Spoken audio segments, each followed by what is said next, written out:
Welcome! In front of me I have LEMFO LEM5 and I'm gonna show you how to change the screen timeout duration on this device.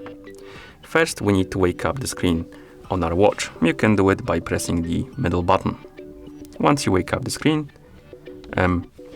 swipe left on the screen repeatedly until you see the settings icon. So keep swiping left until you find the settings icon, like this, and then tap on the settings icon to open the settings. Now let's scroll down, find the option called display and tap on it. And here we have option called sleep. Tap on it.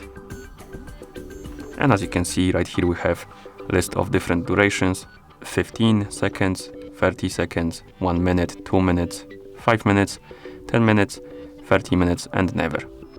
So basically if you select duration, for example like 15 seconds, your screen on your watch will turn itself off automatically after 15 seconds of an activity.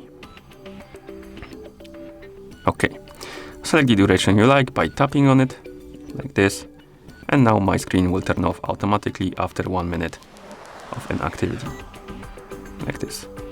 And once you're done, you can press the middle button to go back to watch face. And that's how you change the screen timeout duration on this device. Thank you for watching. If you found this video helpful, please consider subscribing to our channel and leaving the like on the video.